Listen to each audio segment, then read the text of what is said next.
ఇన్నాళ్ళుగా ఈనాడు పత్రిక అనండి, టీవీ అనండి, విపరీతమైనటువంటి విష ప్రచారాన్ని ఎందుకు చేస్తున్నాయి ముఖ్యమంత్రి జగన్ గారి మీద, జగన్ గారి ప్రభుత్వం మీద, వైసీపీ మీద అన్నదానికి ఈరోజు ఒక సమాధానం దొరికిందేమో అనిపిస్తుంది.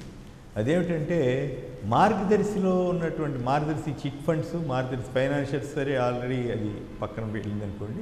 మార్గదర్శి చిట్ ఫండ్స్లో జరుగుతున్న అక్రమాలు ఇవన్నీ కూడా బయట పెట్టేసరికి అది తట్టుకోలేక ఎట్లయినా సరే ఈ కేసుల నుంచి బయటపడాలంటే చంద్రబాబు గారు వస్తేనే తమ ఆట సాగుతుంది, మళ్ళీ జగన్ గారు వస్తే ఖచ్చితంగా ఈ కేసులన్నీ బయటకు వస్తాయి అనేటువంటి దురుద్దేశంతో విపరీతమైనటువంటి రోజు చెత్త చెదారం అంతా నింపేసి పేజీలు ఎక్స్ట్రా పేజీలు కూడా వేసి మరి పేపర్ అంతా చెడగొట్టుకుంటున్నారు. దీనివల్ల వాళ్ళకి అప్రతిష్ట వస్తుందని తెలుసు, రామోజీరావుకి తెలుసు, ఆయన అబ్బాయి కిరణ్కి తెలుసు, అట్లాగే వాళ్ళ దగ్గర పనిచేసే సంపాదక సిబ్బందికి తెలుసు. అయినప్పుడు కూడా ఎందుకు ఇంత రిస్క్ తీసుకుంటున్నారు? ప్రజల్లో అసహ్యం వస్తున్నా కూడా ఎందుకు ఇట్లా చేస్తున్నారు? బరి తెగించి చెత్తా చెదారంతా ఎందుకు రాస్తున్నారంటే ఇది విషయం. ఇదేంటంటే మార్గదర్శి షట్టర్ క్లోజ్ అని సాక్షి పత్రికలో ఇంత ప్రముఖంగా వార్త వచ్చిందంటే ఖచ్చితంగా ఆధారం ఉండాలి. ఆధారం లేకుండా రాస్తే సాక్షి కూడా ఇబ్బందే కదా. దాంట్లో రాసిన సంచలన విషయాలు చూస్తే 16 నెలలుగా కొత్త చిట్టి గ్రూపులు ఆగిపోయాయంట. అంటే ఏంటి? టర్న్ ఓవర్ ఆగిపోయినట్లే. కొత్త గ్రూప్ వచ్చిందనుకోండి, ఆ డబ్బు తీసుకుని పాత చిట్టి వాళ్ళకి ఇవ్వటం. యాక్చువల్గా అట్లా చేయకూడదు. ఏ గ్రూప్కి ఆ డబ్బు డిపాజిట్ చేసి ఆ డిపాజిట్ని ఎవరు పాడుకుంటే వాళ్ళకి ఇస్తూ ఉండాలి. కానీ రామోజీరావు ఆ డబ్బుని తనకు డిపాజిట్గా మళ్లించుకుని వాడుకున్నారనేది అభియోగం. సో ఈ అభియోగాన్ని అనేక సందర్భాల్లో సిఐడి తన అనేక సార్లు సిఐడి అధికారులు కానీ వెల్లడించారు. బహిరంగ ఇట్లా అక్రమాలు జరుగుతున్నాయి, దీన్ని కేంద్రం రూపొందించిన చిట్ ఫండ్ చట్టానికి వ్యతిరేకం, అట్లాగే రాష్ట్రం తయారు చేసిన నిబంధనలకు వ్యతిరేకమని వాళ్ళు అనేక సార్లు చెప్తున్నారు. ఎందుకంటే ఒకసారి ఏదో రూపంలో డిపాజిట్ తీసుకున్న తర్వాత వేరే చోట పెట్టుబడి పెట్టారనుకోండి, సపోజ్ ఆ కంపెనీ సరిగా పనిచేయకపోతే వీళ్ళు డిపాజిట్లు ఇచ్చిన వాళ్ళకి చెల్లించలేని పరిస్థితి వస్తుంది. సో ఈ నేపథ్యంలో ఇవన్నీ కూడా వాళ్ళు ప్రభుత్వ బాధ్యత ఏమిటి? అధికారుల బాధ్యత తప్పులు జరుగుతుంటే పట్టుకుని ఫైనాల్టీ వేయటము, దానికి సంబంధించిన శిక్షలు విధించడము, కోర్టులో వేయటము, ఇవన్నీ చేస్తారు. సో మిగతా మా చిట్ ఫండ్ కంపెనీలు ఎన్ని జోలికి వెళ్ళినా మార్గదర్శి చిట్స్ దగ్గరికి వెళ్ళాలంటే ఒక రకమైన భయం ఉంది.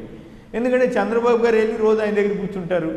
సో అందువల్ల ఇతర అధికారులు కూడా రామోజీరావు గారి వైపు వెళ్ళరు. సో రామోజీరావు గారు ఇష్టారాజ్యంగా తన ఇష్టమైనట్లుగా ఆయన కంపెనీ వాళ్ళకి ఇటువంటి అక్రమాలకు పాల్పడినా కూడా ఎంకరేజ్ చేస్తారని అనుకోవాలి. ఇప్పుడు దాదాపుగా 4,800 కోట్లకు పైగా చందాదారులకు బకాయి పడ్డారని ఈ పత్రిక రాస్తోంది. అంటే సిఐడి వారి అంచనా ప్రకారం ఈ రకంగా జరిగిందని. మరి అంతేకాకుండా గతంలో ఉండవల్లికి అరుణ్ కుమార్ గారు వేసిన కేసు సంబంధించి కానీ ఇతరత్ర కానీ అవేమీ పరిష్కారం కాలేదు.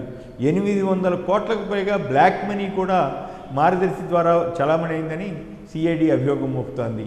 సో వీటన్నిటి కారణంగానే ఇన్ని మార్గదర్శికి సంబంధించి, అంటే నిజానికి పత్రికలకి ఇతర వ్యాపారాలకి మధ్య లింక్ పెట్టుకోకూడదు. సరే, పత్రిక ఇతర వ్యాపారాలు చేస్తే చేయొచ్చు, కానీ బట్ తన వ్యాపారంలో నష్టం జరుగుతోందని, లేదా తను అక్రమాలు చేస్తుంటే ప్రభుత్వం పట్టుకుంటోందనే కోపంతో వార్తలు రాయకూడదు. అది జర్నలిజం ఎథిక్స్కే విరుద్ధం. అది అంతర్జాతీయంగా ఉన్న సూత్రం. దాన్ని కలగలిపి రాయడం ద్వారా పత్రికా స్వేచ్ఛని దుర్వినియోగం చేసుకోవటం, తనకున్న పత్రికా పరంగా వచ్చేటువంటి అధికారం అనండి, స్వాతంత్రం అనండి, దాన్ని అంతటినీ ఇంకో రకంగా మిస్యూజ్ చేసుకుని ప్రజల్ని మోసం చేయటం. సో ఇట్లా అంతర్జాతీయంగా మీరు ఒకసారి గూగుల్ పెట్టి చూడండి, జర్నలిజం ఎలా పాటించాలి అన్నప్పుడు ఒకవేళ తనకి నష్టం జరుగుతుందని చెప్పినా కూడా నిజాయితీగా నిజమే రాయాలనేది ప్రాథమిక సూత్రంగా ఉంది. కానీ రామోజీరావు రోజు పచ్చి అబద్ధాలు ఎందుకు రాస్తున్నాడు? ఎందుకు ఇంత ఘోరంగా సైకోలాగా సైతాన్లాగా మారారంటే ఇది కారణం. నాకు ఇప్పుడు అర్థమైంది ఏంటంటే 16 నెలలుగా చిట్లు ఆగిపోయినాయి. అంటే అక్రమంగా ప్రతి చిట్టుకి రిజిస్టర్ చేయాలి, ప్రతి చిట్టుకి రిజిస్టర్ చేసినప్పుడు పేర్లు ఇవ్వాలి. ఇవన్నీ ఇచ్చినప్పుడు ఈ బ్లాక్ మనీ ఇవన్నీ కూడా కట్ అయిపోతాయి, డిపాజిట్లు ఆగిపోతాయి. సో ప్రతి అమౌంట్ డిపాజిట్ చేయాలి, అవి ఆగిపోతున్నాయి. సో దీంతో ఏమైంది? టర్న్ ఓవర్ ఆగిపోయి అసలు విషయం అంతా బయటకు వచ్చేస్తుంది. దాంట్లో ఉన్న డొల్లతనం అంతా బయటకు వస్తుంది. తన అక్రమాలని బయటికి రావటం ఆయనకి సహజంగానే ఇష్టం. ఇంత పవర్ఫుల్గా నడిచిన రామోజీరావు గారు ఇవాళ సిఐడి విచారణ ఎదుర్కోవాల్సి వచ్చింది. ఇప్పటికీ ఇంకా అనేక కేసులు ఎదుర్కొంటున్నారు. ఒక పక్క ఉండవల్లి గారి కేసు, ఇంకో పక్క రాష్ట్ర ప్రభుత్వం పెట్టిన కేసులు. అందుకే జగన్మోహన్ రెడ్డి గారు కనుక ముఖ్యమంత్రి అయితే ఈ రకమైన పరిస్థితి వస్తుంది అని మొదటి రోజు నుంచే వాస్తవాలు బయటపడతారని చెప్పి మొదటి రోజు నుంచే వ్యతిరేకంగా రాస్తున్నారు. ఇక ఇప్పుడు ఈ 2024 ఎలక్షన్ల నేపథ్యంలో మరింత రెచ్చిపోయి రాస్తున్నారు. కేవలం చంద్రబాబు అయితే తమ గుప్పిట్లో ఉంటాడు, తమ చెప్పు చేతల్లో ఉంటారు, తాము ఎన్ని అక్రమాలు చేసినా ఎవరు పట్టించుకోరనేటువంటి కాంక్షతోటే ఈ రకంగా రాస్తున్నారు. ముందుగా ఈ మార్గదర్శి షట్టర్స్ క్లోజ్ అన్న వార్త పైన రామోజీరావు గారు ఎలా స్పందిస్తారనేది చూడాలి. ఖచ్చితంగా స్పందించాలి. బోల్డ్ మంది ప్రజల డబ్బు తీసుకుని ఆయన పెత్తనం చేస్తున్నారనే దానికి చేయొచ్చా చేయకూడదా?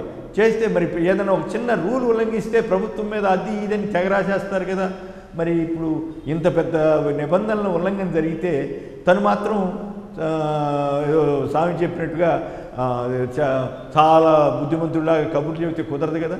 సో ఈ అక్రమాలకి, అరాచకాలకి, ఆర్థిక అరాచకాలకు సంబంధించి గత కొద్దినాళ్ళుగా సాక్షిలో వస్తున్న కథనాలకి ఇది హైలైట్గా చెప్పాలి. ఈ రకమైనటువంటి వార్త సంచలనాత్మకమైనది. దీనిపై రామోజీరావు గారు వివరణ ఇచ్చి ప్రజలకు సంజాయిషీ చెప్పాలని మాత్రం మనం కోరాలి.